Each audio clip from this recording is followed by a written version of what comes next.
नमस्कार बच्चों, सरिता शर्मा की कक्षा में आप सभी का स्वागत है। बच्चों, आज हम इस वीडियो में शब्द निर्माण भाग 2 प्रत्यय के बारे में पढ़ेंगे। इससे पहले वाले वीडियो में हमने पढ़ा था उपसर्ग के बारे में।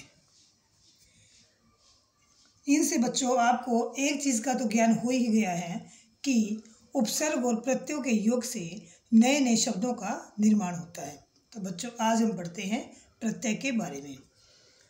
जो शब्दांश मूल शब्द के अंत में जुड़कर नए शब्द का निर्माण करते हैं, उन शब्दांशों को प्रत्यय कहते हैं।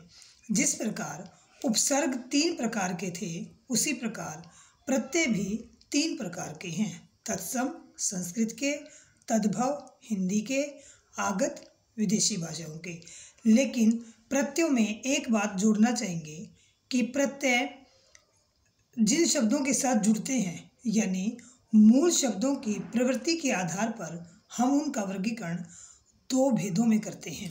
पहले प्रकार के प्रत्यय होते हैं कृत प्रत्यय, जो धातु के साथ जुड़ने वाले प्रत्यय होते हैं।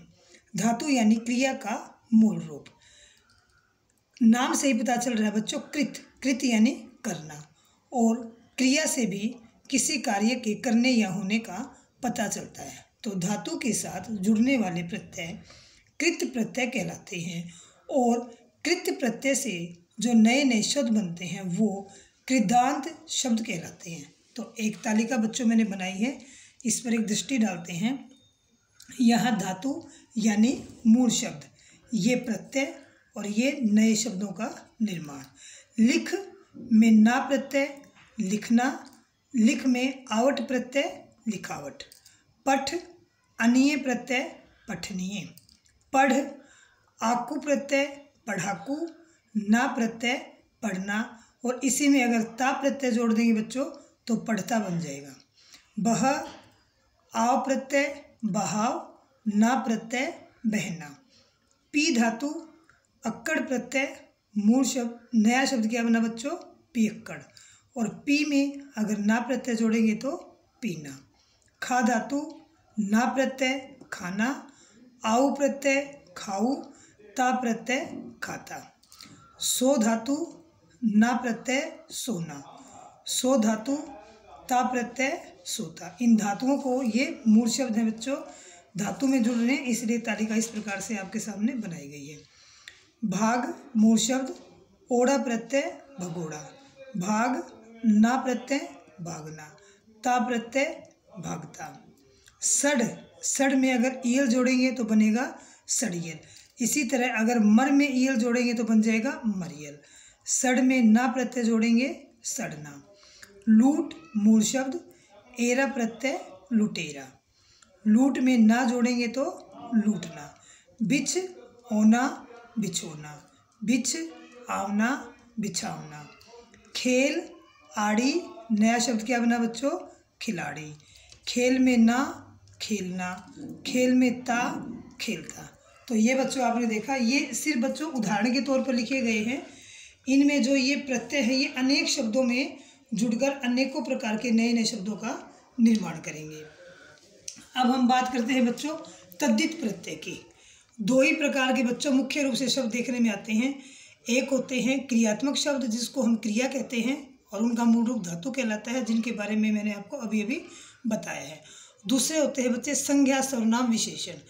इनके साथ संज्ञा सर्वनाम विशेषण आदि शब्दों के साथ जुड़कर नया शब्द बनाने वाले प्रत्यय तद्धित प्रत्यय कहलाते हैं, और इन तद्धित प्रत्यय से बनने वाले शब्दों को तद्धितांत शब्द कहते हैं।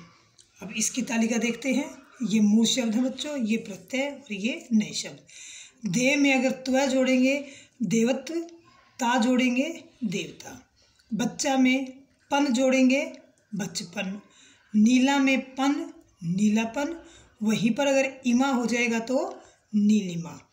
अपना बच्चों सर्वनाम शब्द है, पन जोड़ेंगे अपनापन, त्व जोड़ेंगे अपनत्व। निज भी सर्वनामिक शब्द है, ता निजता, त्व निजत्व। गाड़ी वान जोड़ेंगे गाड़ीवान। सांप में एरा जोड़ेंगे सपेरा, इन जोड़ेंगे सांपिन। सच्चा आई सच्चाई, जादूगर, जादूगर, भारत ये भारतीय, प्यास आ प्यासा, लोटा या लुटिया, दो सरा दूसरा, यहीं पर अगर 3 होगा सरा तो बन जाएगा बेटा तीसरा, 5 वा पांचवा, चाचा ई चाची, शिष्य आ शिष्या। इनको देखने से बच्चों एक बात सामने आई है कि हम जो स्त्रीलिंग शब्द बनाते हैं वो भी प्रत्यय जुड़ने से ही बनते हैं। जैसे हमने चाचा में ई चाची बन गया, वैसे नाना से नानी, लड़का से लड़की, बेटा से बेटी। अब देखते हैं बच्चे, कुछ शब्द ऐसे बनते हैं जिनमें उपसर्ग और प्रत्यय दोनों का ही प्रयोग किया जाता है। उदाहरण के तौर पर देखिए, हमने मूल शब्द बीच में लिखे हुए हैं। मूल शब्द है हमारे पास पूर्ण, उपसर्ग परि, प्रत्ययता, परिपूर्णता। बेटा उपसर्ग शुरू में लगता है इसलिए इसकी तालिका पहले बनाई गई है, फिर मूल शब्द, प्रत्यय अंत में लगते हैं तो इसकी तालिका बाद में बनाई गई है। अ उपसर्ग, समाज मूल शब्द, इक प्रत्यय, असामाजिक। यहाँ पर समाज में जब इक प्रत्यय जुड़ता है तो स्वर में वृद्धि हो जाती है, यानी स के साथ आ की मात्रा आ जाती है। इसी प्रकार व्यवहार में व्यवहारिक बन जाता है। अ उपसर्ग, शिक्षा मूल शब्द, इत प्रत्यय, अशिक्षित। दुस उपसर्ग, साहस मूल शब्द, ई प्रत्यय, दुस्साहसी। अभिमान ई अभिमानी। इसमें देखिए बच्चों नया शब्द है असुरक्षित। इसमें 2 उपसर्ग हैं अ और सु, मूल शब्द रक्षा, प्रत्यय इत। इस प्रकार से हमें एक शब्द मिला है असुरक्षित।